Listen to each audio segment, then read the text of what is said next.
And as KSLA News 12 Jeff Farrell discovered, the clergy would help the government with potentially their biggest problem, us. From my cold, dead hands. Charlton Heston's famous declaration captures a truly American value, the overarching desire to protect our freedoms.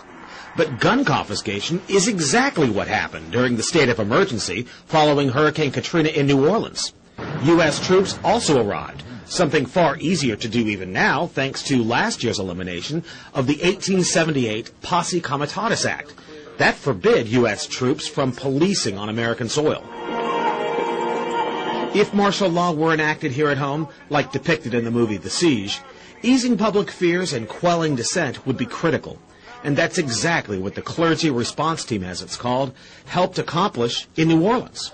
Jeff, the primary thing that we say to anybody is let's cooperate and get this thing over with, and then we'll settle the differences once the crisis is over. Such clergy response teams would walk a tightrope between the needs of the government versus the wishes of the public. In a lot of cases, these clergy would already be known in the neighborhoods in which they're helping to defuse that situation. For the clergy, one of the biggest tools that they will have in helping calm the public down or obey the law is the Bible itself, specifically Romans 13. Because the government is established by the Lord, and that's what we believe in the Christian faith. That's what's stated in the Scripture. Civil rights advocates believe the amount of public cooperation may depend largely on how long they expect a suspension of their rights might last. And see, here is Mother Jones. Should Obama control the internet? It says right here, Senator John Rockefeller, goes by J. Rockefeller, has announced they need to end the internet, that it's bad, and that private companies will have government hubs tied into them to snoop on everyone without warrants and to be able to shut down the web instantly. See, right now the government has to get warrants and go out and seize all the hubs. Here's another one. America's secret police. Intelligence experts warn the proposal to merge two Pentagon intelligence units could create an ominous new agency. And the head of cybersecurity just resigned 3 weeks ago, saying the Pentagon and Homeland Security are taking over the internet and it's a threat to freedom in America. So their own guys quitting, saying this takeover is happening. All the radio and TV in the nation under the emergency alert system in 96, under a federal law and executive order, FEMA is wired into the transmitters themselves and cable to take over all the systems and broadcast anytime they want. Before, the stations would tune to a signal themselves. Now that's out of their hands. All of that's going on. So see, they've got the preachers, they've got the citizens, they've got the military prepared for martial law, and they could remotely listen to you even when the cell phone's off. That's standardized, the cell phones. And all telecommunications companies were given $9 billion total to put in whole floors for the NSA to move into. So the NSA doesn't tap the phone companies. They are the phone companies. Just like FEMA on all radio, TV, cable, you name it, is already in control with hubs at the transmitter site or at the satellite uplink site. The last piece of equipment. This is in my film Police State 2000, by the way. See, I was sitting there talking to the engineer in 1996 at KJFK FM, and he calls me over and goes, look at this, Alex. They're ordering us to do this. Here's all the secret documents. We're not supposed to show this to anybody. And I was sitting there reading it. FEMA takes over through this. Everything you do goes through this system. I mean, that's what you hear when it goes, bang, bang, bang. You know, this has been an emergency alert system. That is a federal test tone going via shortwave radio transmitters, dials in, and takes control of your radio station.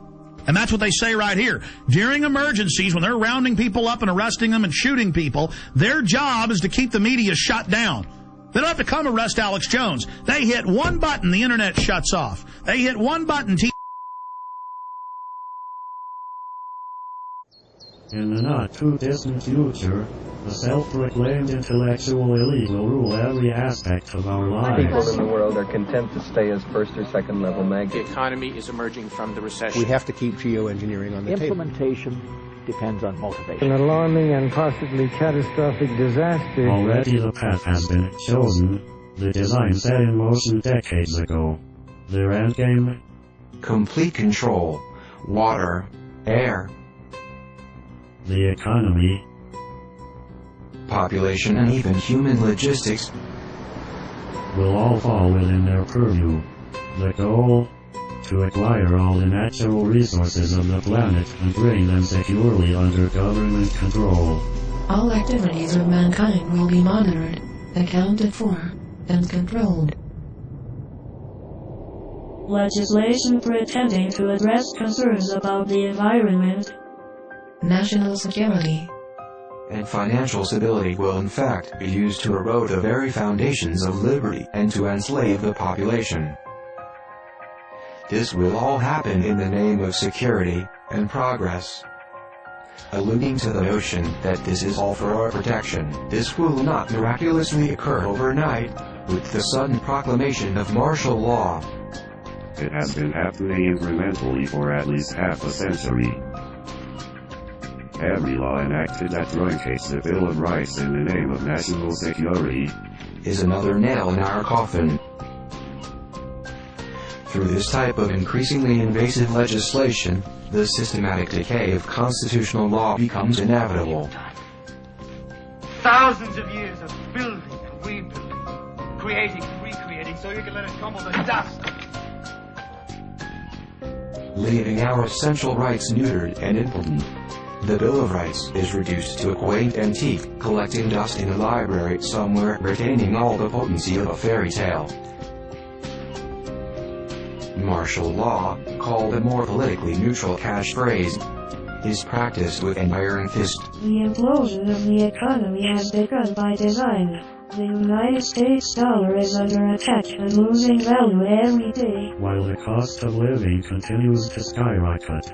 New laws that will effectively double taxes are already on the books and ready to be implemented.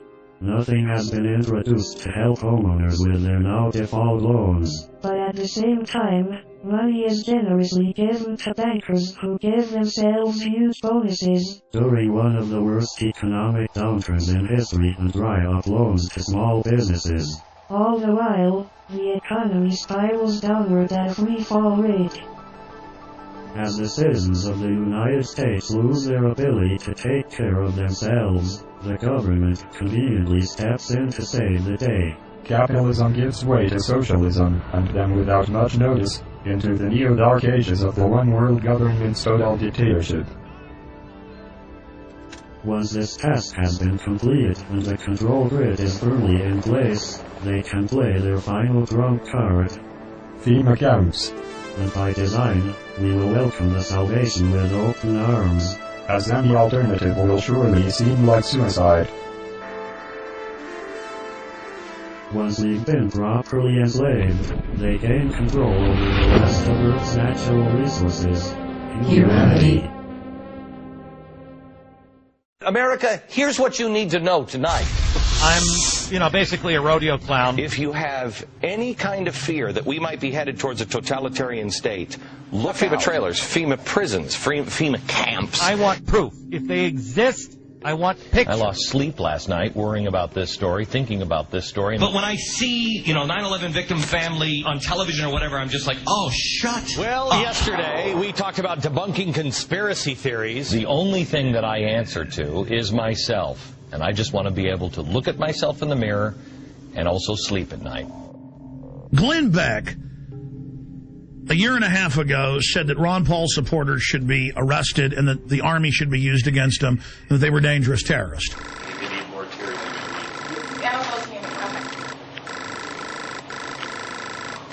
Try to keep your eyes open. I know it's probably impossible.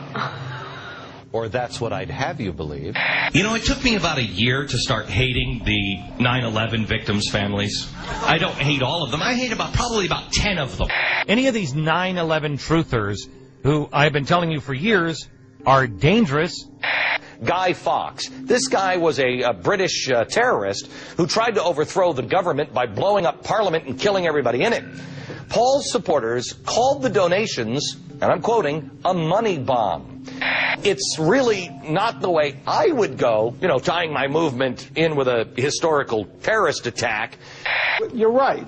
There's a strain of isolationism and anarchy in the American tradition, which Ron Paul is tapping into.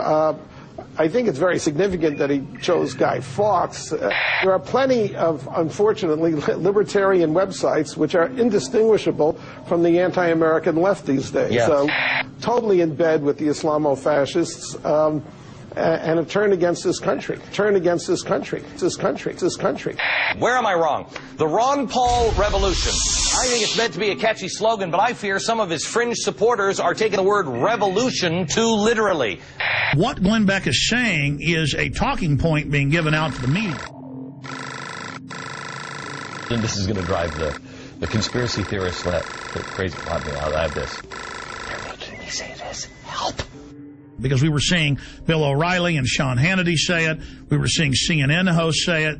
We were seeing Joe Scarborough say it. And I said, that's a talking point.